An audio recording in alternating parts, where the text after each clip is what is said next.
Live from New Delhi, you're watching DD India News Hour, India's voice to the world. I'm Siddharth Bharadwaj. Coming up in the next hour, India's External Affairs Minister to co-chair the 10th India-Republic of Korea Joint Commission meeting in Seoul, to also meet with South Korean dignitaries. US Supreme Court unanimously restores Donald Trump to the Colorado primary ballot. Trump calls for presidential immunity.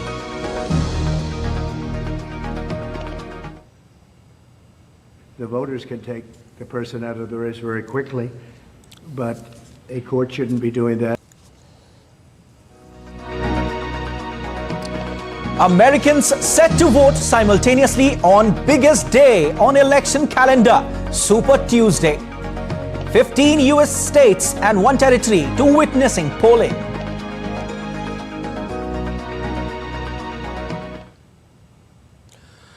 France becomes world's first country to make abortion a constitutional right. Can take place until 14 weeks after conception.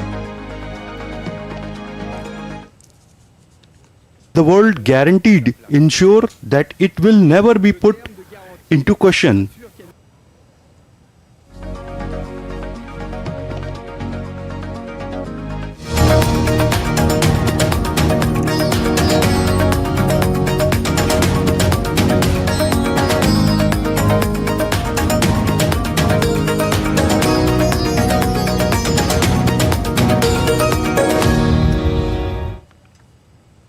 External Affairs Minister Dr. S. Jaishankar will begin his 4-day visit to South Korea and Japan from Tuesday. Dr. Jaishankar will visit Seoul on the first leg of his visit, where he will co-chair the 10th India-South Korea Joint Commission meeting with his counterpart Cho Tae-yul. During the visit, Dr. Jaishankar is also expected to meet with South Korean dignitaries, heads of think tanks and the Indian community. In the second leg of his visit, Dr. Jaishankar would be in Japan, where he will participate in the 16th India-Japan Foreign Ministers' Strategic Dialogue with Japanese counterpart Yoko Kamikawa. The two ministers are expected to discuss issues of bilateral, regional and global importance and exchange views on cooperation for a free, open, inclusive, peaceful and prosperous Indo-Pacific. Dr. Jaishankar will also participate in the first Raisina Roundtable at Tokyo. The roundtable is a key step towards enhancing Track 2 exchanges between India and Japan.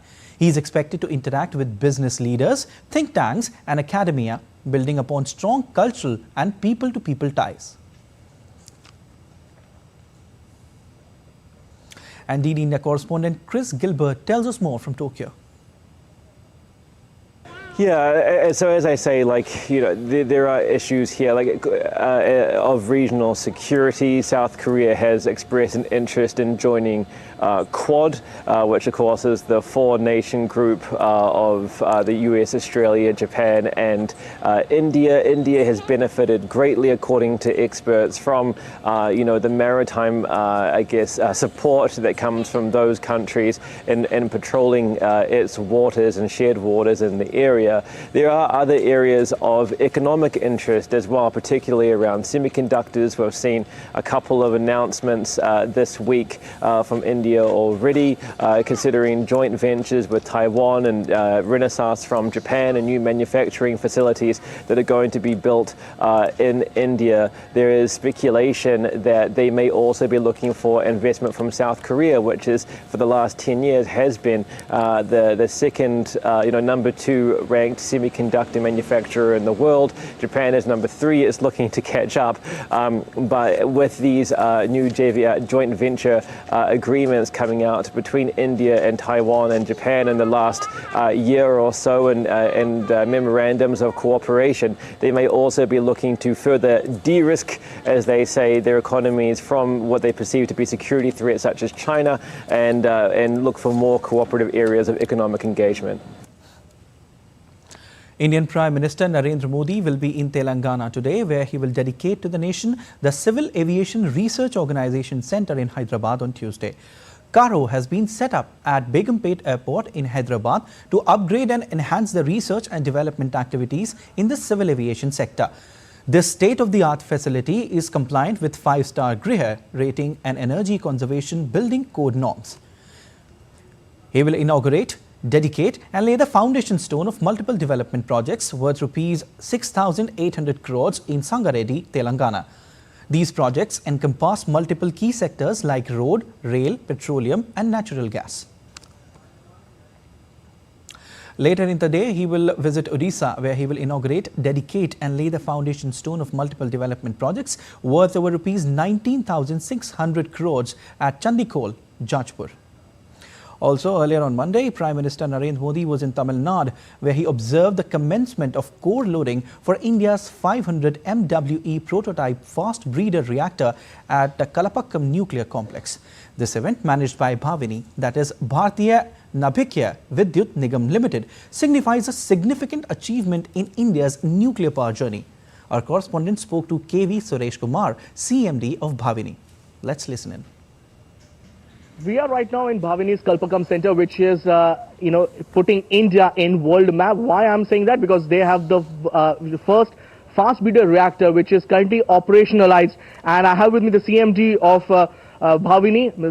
Sir, tell us more about this. In the second stage of nuclear reactors, we use the fast reactors for converting the spent fuel from the first stage reactor and produce electricity, as well as we consume.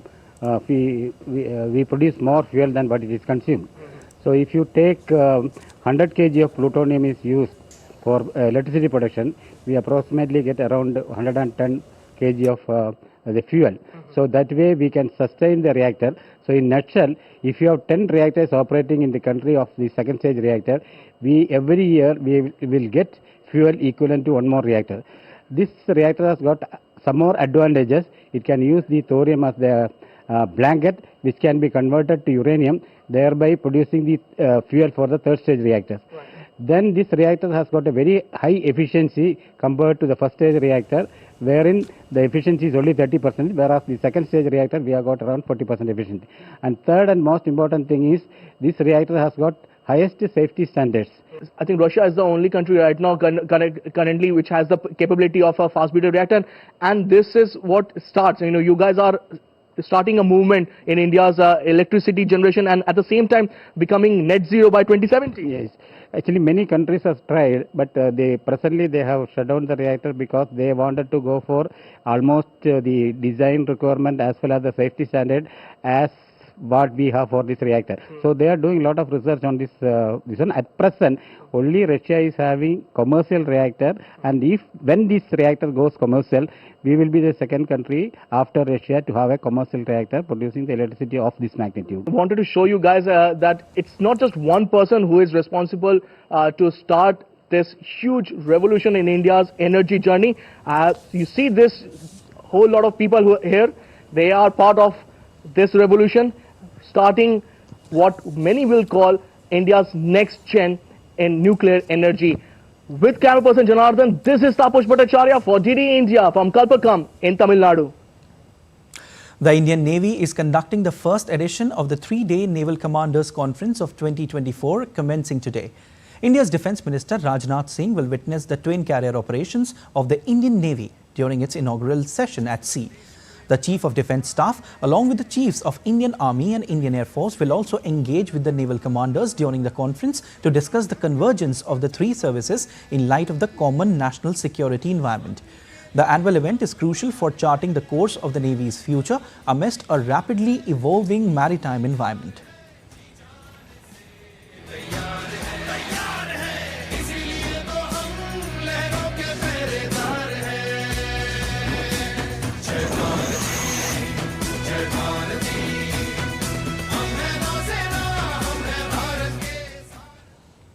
An Indian delegation presented a copy of the Srimad Bhagavad Gita to the Parliament of Sri Lanka as part of the International Gita Mahotsav on Monday. A 100-member delegation presented the copy to the Speaker of the Parliament, Mahinda Yapa Abeyewardene.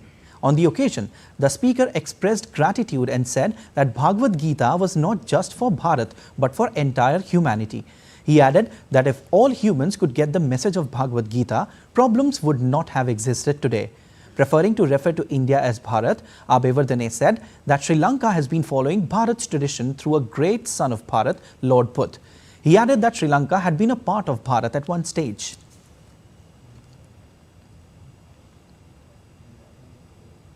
Bhagavad Gita is for humanity. It's for humanity among all of us. So that belongs to everybody. If you can get all the human beings to understand what Bhagavad Gita, we would not have had a lot of this problem that we are having today. Bhagavad Gita is something not for you all. It is not for Bharata. I don't say India, it is Bharata. So this is the gift that has been given to the human beings in the world by Bharata. So Lord Buddha said compassion. Lord Buddha was inspired with this Bhagavad Gita to a certain extent. मेरा पहला vote देश के लिए is a powerful campaign aimed at empowering the youth of India to actively participate in the democratic process. This campaign seeks to enlighten and inspire first-time voters about the crucial role they play in shaping the nation's future. Here's a report by DD India correspondent Kriti Vadhera. मेरा पहला vote देश के लिए is an urge to young voters to simply cast their ballots. It strives to cultivate a dynamic and cooperative atmosphere. This campaign is designed to spark the imagination of the youth, inviting them to actively shape the future of nation through a series of creative competitions by fostering a competitive yet collaborative environment. The initiative taps into the diverse talents of the youth, encouraging them to express their visions for a better India. Oh, it's a wonderful initiative taken by the Ministry of Education. In fact, this is where it has to get started in their learning, that they have to take the sense of ownership in the governance of the country. Tomorrow they're going to be the corporate leaders, and I want them to start from here today their learning. With 18.5 million first-time voters registered for the 2024 general elections, the Ministry of Education is actively organizing awareness activities in higher education institutions. These initiatives to inform and empower first-time voters, encouraging them to understand the electoral process and recognize the impact of their votes. As a first voter who is not very familiar with the political scenario that is currently in our nation, it is very important for every one of us to be aware of what things are going around us. As a teenager, as a kid, I've seen my parents taking out time every 5 years to go diligently and vote and get that ink on their index finger. So it was always exciting for me as a teenager. It was just exciting in general. But now that I understand the importance of democracy and how voting is a very important pillar as part of this country, as part of the democracy that this country is, I feel even more enthusiastic about it. With great power comes great responsibility. We are being franchised for the first time in our life. We have been given this special power and privilege to elect the people we want, something which is the ethos of democracy. And I, for one, am very fortunate to get a chance to take part in this. As citizens of this nation and educated people, as the youth who decide which government is going to rule our nation for the upcoming years, it is a matter of utmost responsibility that we vote for the right person, for the right party, and we involve this decision with utmost research and carefulness. मेरा पहला vote देश के लिए goes beyond being just a campaign for first-time voters. It embodies a sense of patriotism, call to a responsibility, and indeed a very good chance for the first-time voters to be the architects in shaping the destiny of Viksit Bharat or the developed India by 2047. With camera person Ajay Kumar, I am Kriti Vadhera reporting from New Delhi for DD India. From their exposition in Bangkok, Lord Buddha's relics and Arahant's relics will on Tuesday go to Chiang Mai city in northern part of the country for 4 days. Then the relics will be taken to Ubon Ratchathani in northeastern Thailand on March 10 for next 4 days, and then to the beach town of Krabi in southern Thailand on March 15. Concluding a historic and spiritually enriching exposition in the Southeast Asian country, this sacred journey will culminate on March 19 with the relics being escorted back to their respective homes in India. Prime Minister Narendra Modi has expressed delight over 1 million of devotees in Thailand paying obeisance to the sacred relics of Lord Buddha and his disciples. In a tweet, PM Modi said, and I quote, The ideals of Lord Buddha serve as a spiritual bridge between India and Thailand, fostering a deep-rooted connection. I am glad that the devotees had a spiritually rich experience, and I urge devotees to pay obeisance at Chiang Mai, Ubon Ratchathani and Krabi, where the relics will be enshrined in the coming days.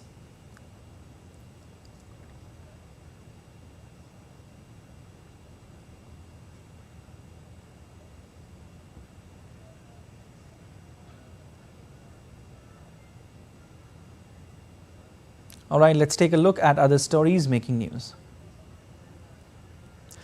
The India Meteorological Department has forecast a fresh spell of rain and snowfall over the western Himalayan region from Tuesday till Thursday. Light to moderate rainfall is likely over Jammu and Kashmir, Ladakh, Gilgit, Muzaffarabad, Himachal Pradesh and over Uttarakhand.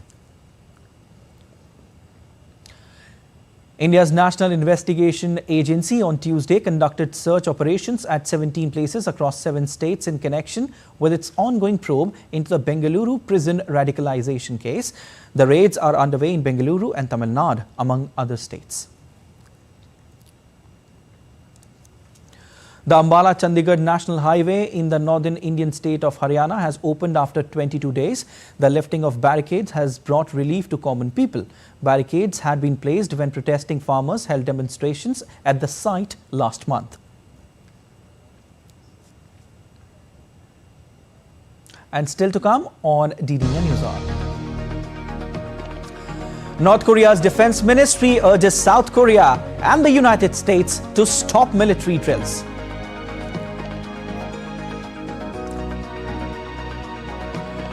Iran's parliamentary election turnout recorded lowest since country's 1979 Islamic revolutions.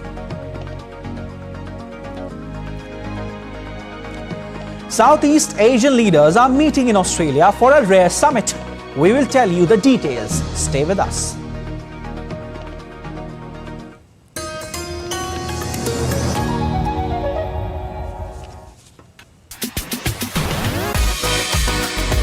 India that invents. India that innovates. India that excites. India that invites. Land of possibilities. Teeming with opportunities. Watch India Ideas each Thursday 8 p.m. only on DD India.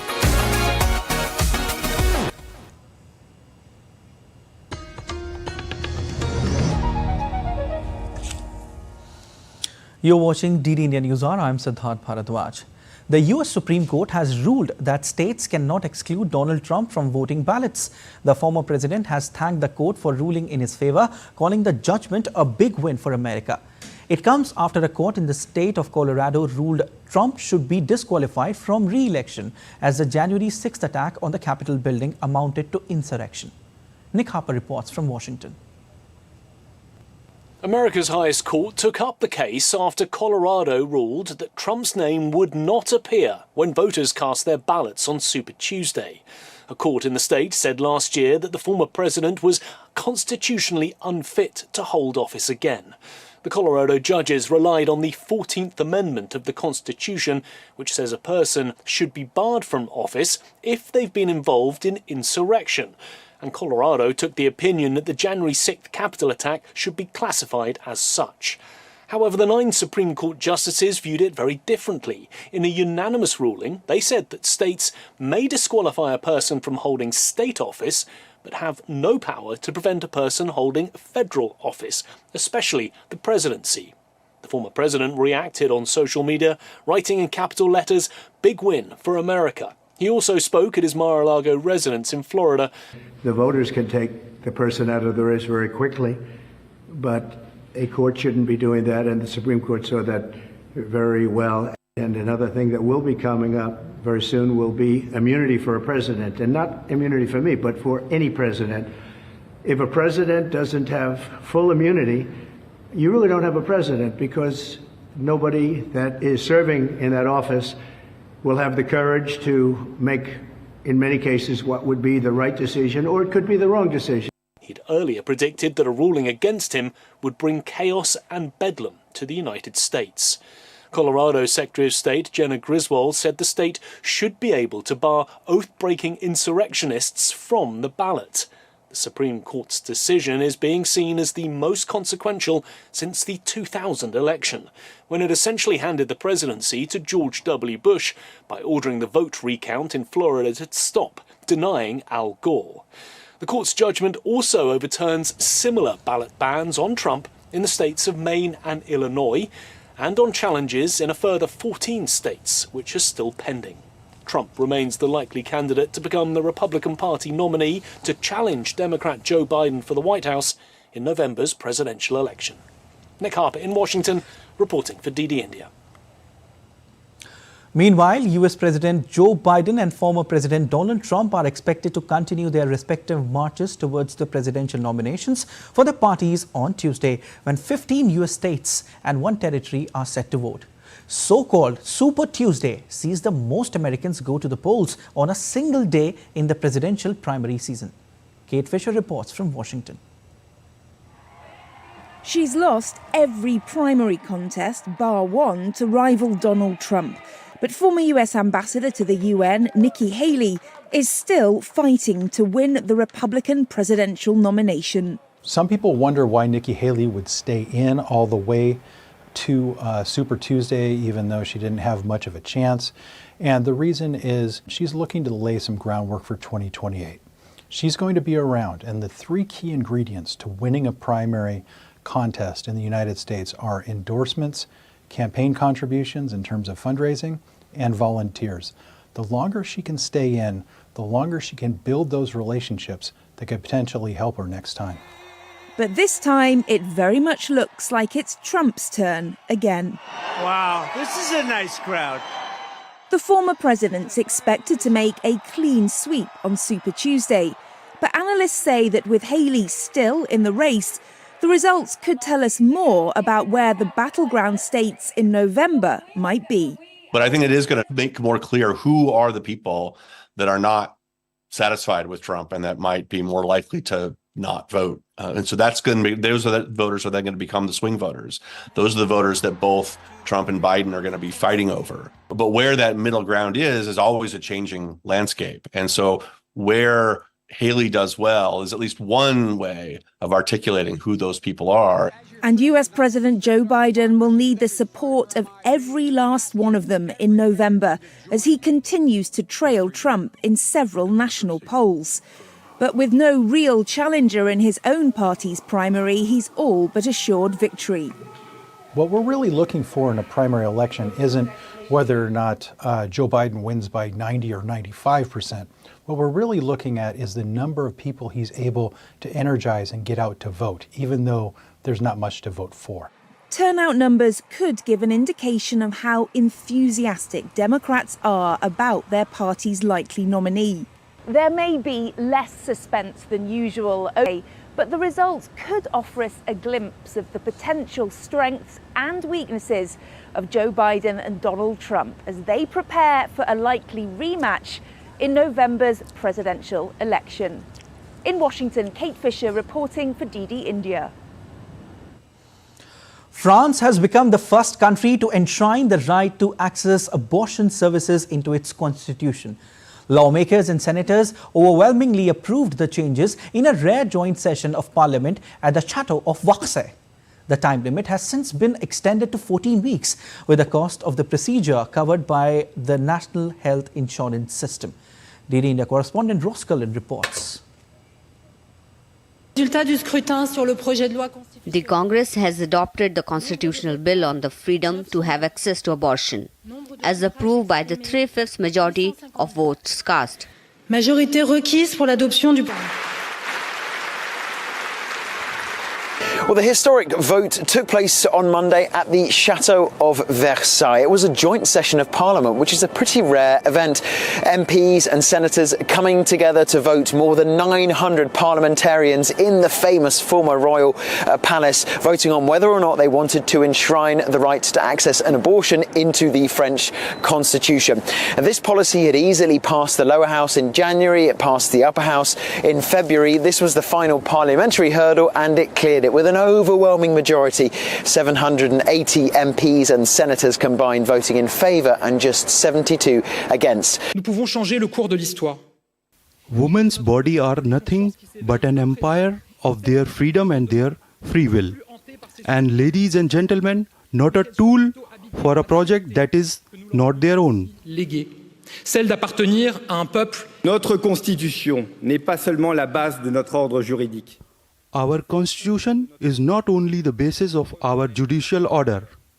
It is a foundation of our republic, the reflection of our values, and so the freedom to have access to abortion has its place in it. And the world guaranteed ensure that it will never be put into question. Not the facts, not as a law, not today, not tomorrow, not by anyone, never. Par quiconque. Abortion has been legal in France since 1975, and some on the right said there's no immediate legal or judicial threat to the right to access pregnancy termination services. But lawmakers in the left and centre looked at what happened in 2022 in the United States when the Supreme Court overturned Roe v. Wade, which overturned the constitutional right to access abortion services. And they said we can't risk that happening here in France. We want to go further than just having abortion as legal. We want abortion access to be constitutionally protected. The next stage and the final stage will be President Emmanuel Macron on Friday carrying out the official signing ceremony. It will be March the 8th, and that is no accidental date. That will be this year's International Women's Day. Ross Cullen in Versailles reporting for DD India.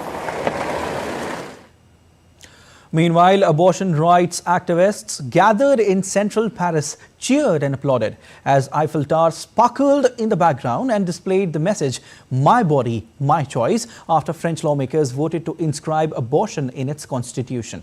After the vote, results were shown on a giant screen in front of the Eiffel Tower. Women's rights activists and supporters of the bill cheered and danced while Beyoncé's Girls blasted in the background. And North Korea's defense ministry urged South Korea and the United States to stop military drills, saying they are rehearsals of war and warning of consequences. Pyongyang strongly denounced the exercise, calling them frantic, reckless military drills and urging them to stop. South Korean and US militaries kicked off their annual spring exercises on Monday, with twice the number of troops joining compared to last year. The Freedom Shield exercises, set to end on March 14, came as North Korea pushes to develop its nuclear capabilities with missile and other weapons tests.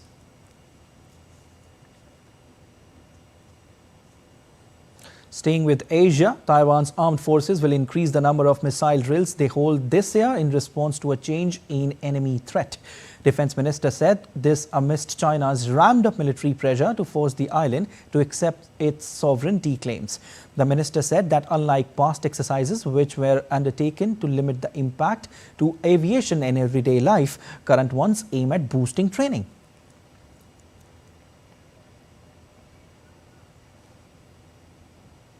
Southeast Asian leaders are meeting in Australia for a rare summit. The ASEAN-Australia Special Summit in Melbourne will mark 50 years since Australia became the first official partner of the ASEAN bloc now.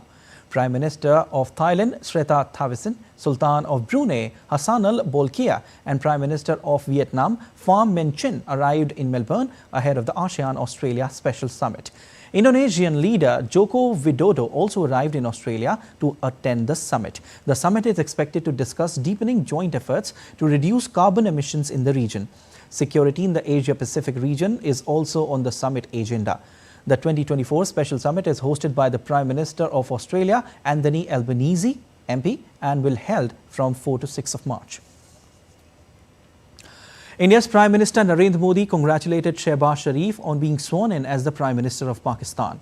Shehbaz was administered oath as Pakistan's 24th Prime Minister by President Arif Alvi on Monday. This is the second time that he has taken oath as Pakistan's PM after 2022. And still to come on DD India News Hour. NATO kicks off its military exercises in the Nordic countries. Newest member Finland and upcoming Sweden are the co-hosts. Ships will now have to obtain a permit from Yemen's Houthi-controlled Maritime Affairs Authority before entering Yemeni waters. Stay tuned for details.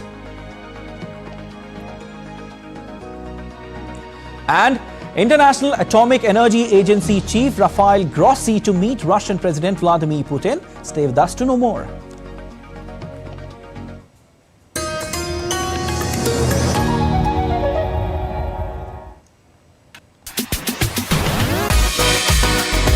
India that invents. India that innovates. India that excites. India that invites. Land of possibility. Teeming with opportunities. Watch India Ideas each Thursday 8 p.m. only on DD India.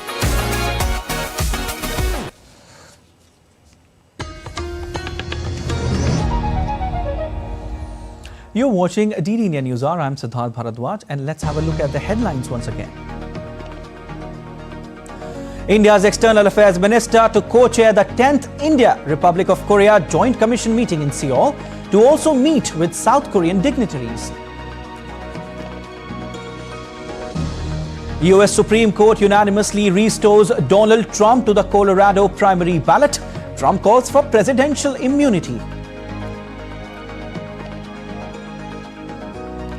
Americans set to vote simultaneously on biggest day on election calendar, Super Tuesday.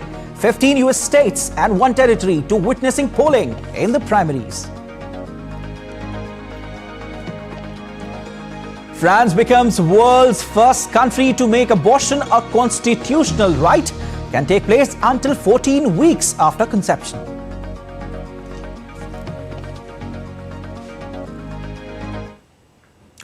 NATO has kicked off its military exercises in the Nordic countries with more than 20,000 soldiers participating in the war games. Among the co-hosts are Finland, the newest member of the 31-nation military alliance, and Sweden, about to become the 32nd member. Ishan Garg has more from Brussels, where NATO is headquartered.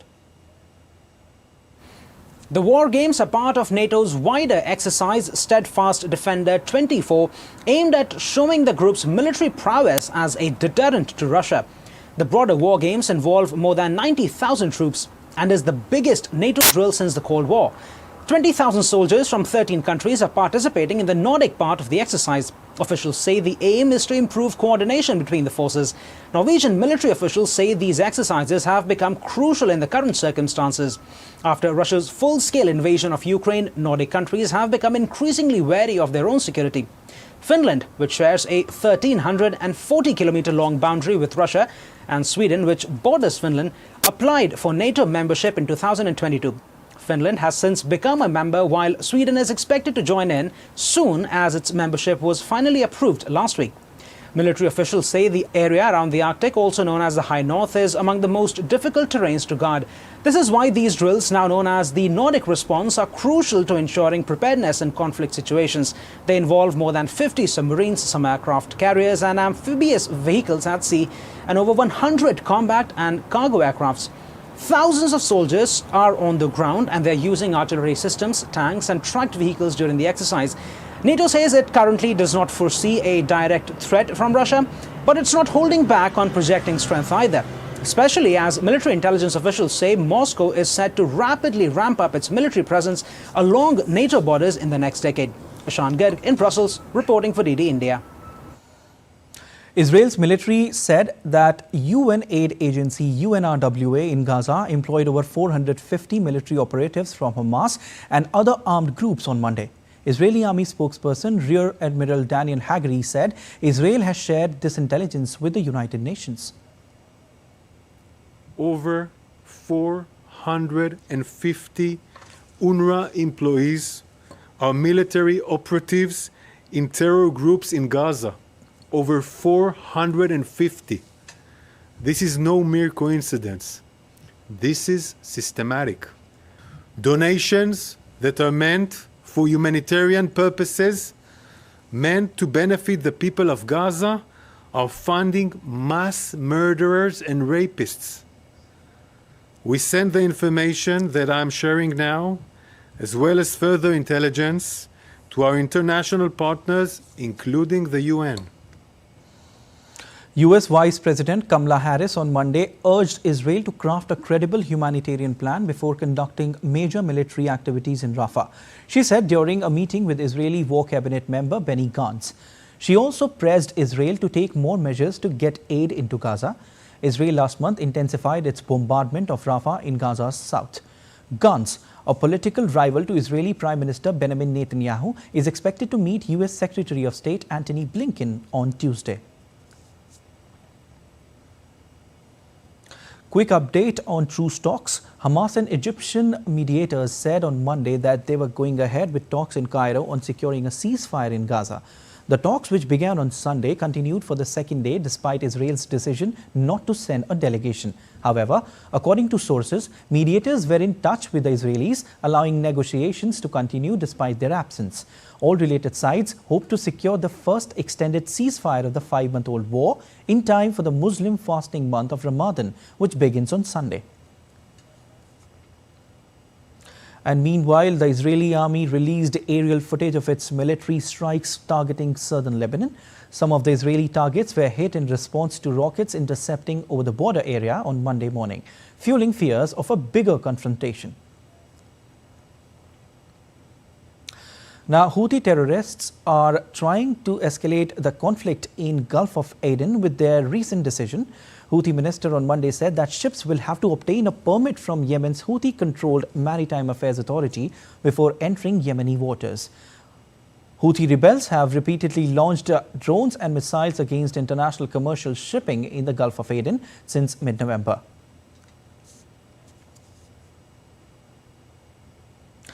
India has strongly condemned the humanitarian crisis that has deepened due to ongoing conflict between Israel and Hamas. Speaking at the United Nations General Assembly briefing on Gaza crisis, India's permanent representative to the United Nations, Ruchira Kamboj, reiterated India is committed to supporting a two-state solution. She also urged to scale up the humanitarian aid to the people of Gaza immediately. India has a long-standing and uncompromising position against terrorism in all its forms and manifestations. There can be no justification for terrorism and hostage-taking. As such, we demand the immediate and unconditional release of all hostages. It is imperative that humanitarian aid to the people of Gaza be scaled up immediately in order to avert a further deterioration in the situation. We urge all parties to come together in this endeavor.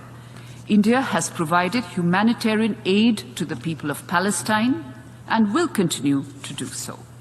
India is committed to support a two-state solution where the Palestinian people are able to live freely in an independent country within secure borders with due regard to the security needs of Israel. And updates related to Russia-Ukraine conflict now. UN nuclear watchdog Chief Rafael Grossi plans to discuss Russia's plans for the Zaporizhzhia nuclear power plant in Ukraine with Russian President Vladimir Putin this week. In a press conference of a quarterly meeting of his agency's 35-nation Board of Governors to mark the second anniversary of Russian forces seizing the Zaporizhzhia plant, Grossi said he is due to leave for Russia on Tuesday. Zaporizhzhia, Europe's largest nuclear power plant, has lost its connection to all its external power lines 8 times in past 18 months. Meanwhile, Ukraine's defense minister said on Monday that he and commander of its armed forces discussed with US Defense Secretary Lloyd Austin the frontline situation and the supply of weapons. Austin was informed about the current situation at the front and discussed changes in the most important sectors. Ukraine's armed forces commander said the discussions focused on the needs of the Ukrainian military and the development of Ukraine's naval capabilities with help from Kyiv's allies. Ukraine's military said on Monday its forces had contained a Russian advance outside the eastern Ukrainian town of Avdiivka, captured last month, but Moscow's troops were regrouping in an area further south. The capture of Avdiivka last month provided Russia with a security cushion for the regional center of Donetsk, 20 kilometers to the east, and prompted Kremlin leader Vladimir Putin to pledge that Moscow's forces would make further advances. Ukrainian military spokesperson Dmytro Lakhovier, speaking on national television, acknowledged that Russian forces were in partial control of the two more villages, but their advance had been halted. An account of the fighting by the Russian Defense Ministry said Moscow's forces had, as a result of coordinated action, continued to occupy more advantageous positions near Avdiivka. Ukraine's emergency services reported that 2 firefighters had been killed in north of Avdiivka when they came under Russian shelling while battling a blaze. And shifting focus, Iran's parliamentary election turnout was the lowest since the country's 1979 Islamic Revolution that swept the clerical rulers into power. The election was the first since anti-government protests in 2022-23, triggered by the death of young Kurdish woman Mahsa Amini in the custody of morality police. Friday's contest was essentially among hardliners and low-key conservatives, all proclaiming loyalty to revolutionary ideals. Heavyweight moderates and conservatives stayed out, and reformists called the election not free and unfair. Of the 290 seats in parliament, 45 will go to a second round of voting to be held in either April or May. Well, Haiti's neighbors on Monday began shoring up their defenses and recalling embassy staff as a gang conflict in the Caribbean nation escalated and thousands fled fresh fighting. On Sunday, Haiti's government declared a state of emergency and imposed nightly curfews after armed men bursted thousands from prison and a gang leader called for the ousting of Prime Minister Ariel Henry. The Dominican Republic said on Monday that its defense minister was touring the border to supervise progress on a border fence, while the president ruled out opening refugee camps for the Haitians in the country. US urged its citizens to leave Haiti as soon as possible. Brazil government called on the international community to implement the UN's resolution to send a multinational force to Haiti.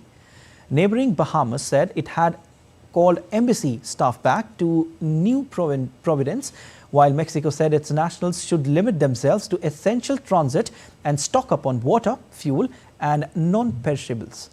The International Rescue Committee said that aid groups it works with had been forced to pause their work given the security situation. Aid groups have urged the UN-backed force to prioritize security routes to provide people with medical care and food. And let's take a look at other stories making news around the world. Workers at Argentine state news agency protests after finding the institution's office barred on Monday after Libertarian President Javier Milei threats of closing the agency down. Workers and opposition politicians said the attempt to close news agency established in 1945 was an attack on the press. Presidential spokesperson Manuel Adorni denied this claim. Low-cost air carriers JetBlue Airways and Spirit Airlines cancels their $3.8 billion merger agreement. A deal would have created the fifth largest carrier in the United States and helped Spirit ensure its survival. But the deal had been on ropes ever since a Boston judge said it would harm consumers by reducing competition. More than 100 seized poisonous frogs released into the wild in Colombia originating from the natural habitat. These frogs had been unlawfully taken and intended for transportation to Brazil. Authorities ensured the safe return of these amphibians to their native environment.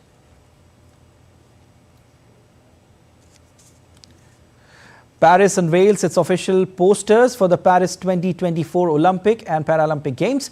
The poster highlights capital's historic monuments and sports facilities.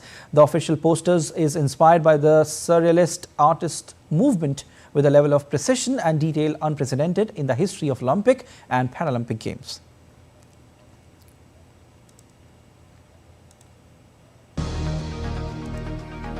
Well, still to come on DD News Hour. UEFA announces a new and exciting format for the 2024-25 edition of Champions League.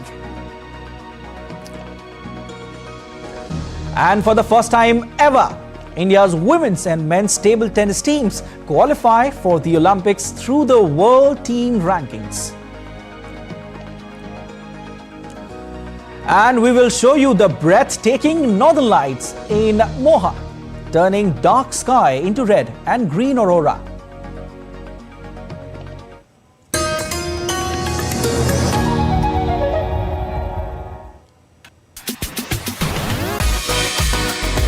India that invents. India that innovates. India that excites. India that invites. Land of possibility. Teeming with opportunities. Watch India Ideas each Thursday 8 p.m. only on DD India. In a world that never stops, where information shapes our reality, one app stands out, helps you stay ahead of time. Introducing the DD India app, your gateway to a world of news right at your fingertips. Your most trusted source of news goes global, goes digital. Explore a world of options, top stories, live updates, in-depth analysis, and more. Stay informed wherever you are. Real-time alerts keep you ahead of the curve always. The DD India app, connecting you to the world one story at a time. Download now and explore the world of knowledge, insights, and authentic information.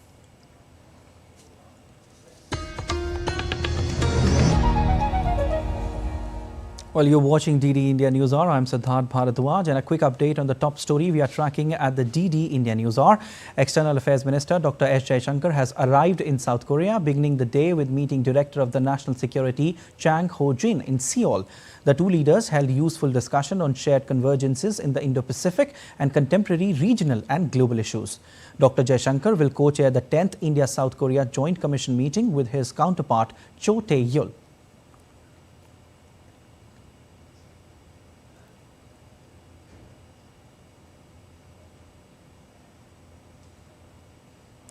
A national security trial of Hong Kong media tycoon and pro-democracy advocate Jimmy Lai entered its 37th day on Monday.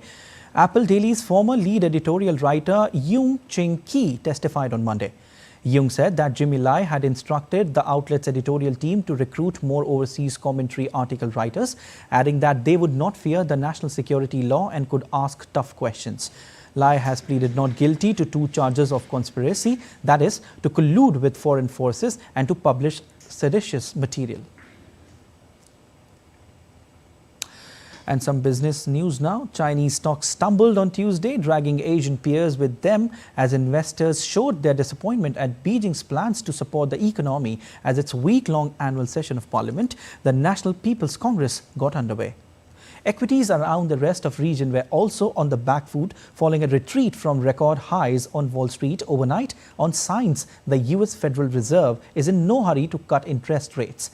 US stock futures also pointed lower.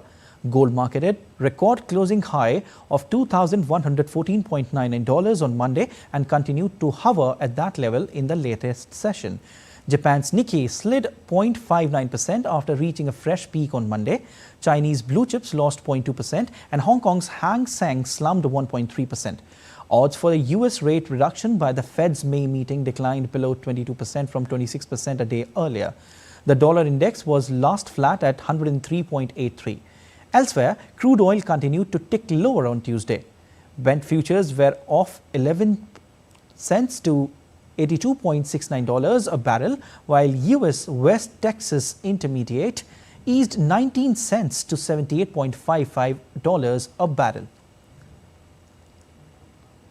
Argentina's international dollar bonds rallied on Monday after President Javier Milei vowed to speed up his plans to overhaul the country and solve its economic woes. Argentina's 2035 issue rose 3 cents to trade at 40 cents on the dollar, while the rest tracked the move and traded at or near 3 cents higher each. Millet is determined to push ahead with divisive economic reforms and austerity measures that have boosted markets but have sparked protests, including outside of Congress, and pushback among lawmakers.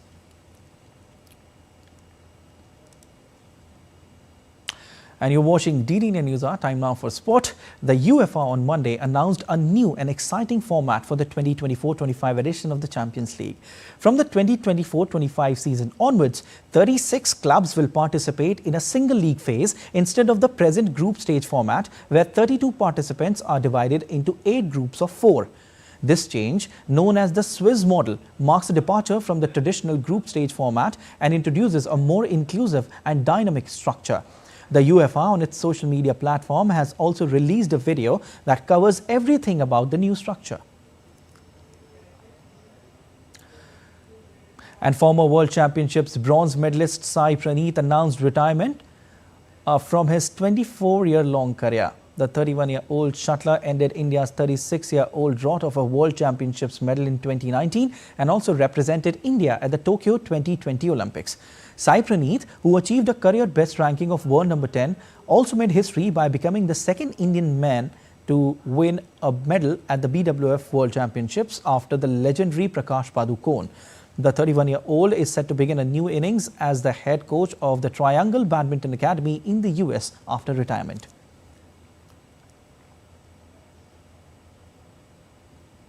And former Indian skipper MS Dhoni, who led Chennai Super Kings to their 5th IPL title, hinted at a new role in a rare social media appearance ahead of the upcoming season. Dhoni took to Facebook and expressed his excitement about the upcoming season, while also dropping a hint for quote-unquote new role, leaving fans in speculations. Dhoni, with 5 IPL titles, is the joint most successful captain in the history of tournament, along with Rohit Sharma. And while no one is aware as to what the new role is, CSK fans would be hoping it's not related to a leadership change. And the India men's and women's table tennis teams made history on Monday as both the teams qualified for the Olympics for the first ever time on the basis of world rankings. Despite losing their quarterfinal games at ITTF World Table Tennis Team Championships that was held in Busan, both men and women's teams have secured their spots for the 2024 Paris Olympics. This will be for the first time that India competes in a table tennis team event at the Olympics since its inception at the 2008 Beijing Olympics.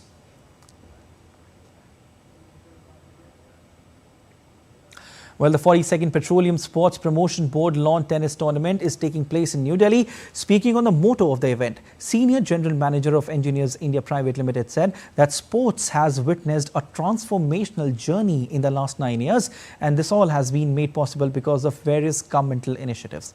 The aim of the PSPB Lawn Tennis Tournament is to keep transformative journey going so that players can get maximum exposure. Take a listen. When we talk about the transformation of sports in India, especially in the past 9 years, do you think tennis is getting a very important place, not only when we talk about Olympians and bigger in events, but events like PSPB tennis tournament or smaller events where the nation has been put first? Ma'am, if you can see since last few years, maybe 7 to 8 years, a lot of young talents are coming from rural area, from small cities. So what we see that the liking and participation and motivation level, because they are getting the benefits. They are getting the benefits in the sense infrastructure facilities are available. They are getting sponsorship. They are getting scholarship. So they are motivated to participate. And second, the recognition of the players, whoever are doing good in world sport or national level, they are giving immense recognition and motivation by the top of the industry, the top of the management, or you can say even the political democracy also, the political leadership, even states, everybody is providing so much infrastructure. Indian Prime Minister Narendra Modi this morning visited Sri Ujjaini Mahakali Temple in Telangana and offered obeisance.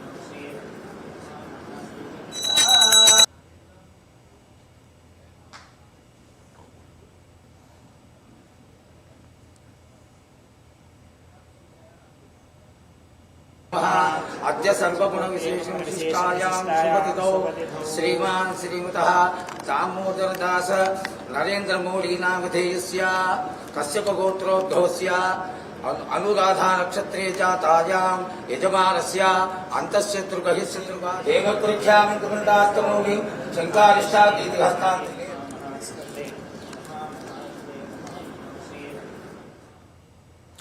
All right, that's all for this edition of DD India News Hour. But let us know your thoughts on the news of the day. You can connect with us on Facebook, X formerly known as Twitter, and Instagram. We'll be back with more news as it breaks here on DD India. I'm Siddharth Bharadwaj from all of us here in Delhi. Thanks for watching DD India News Hour.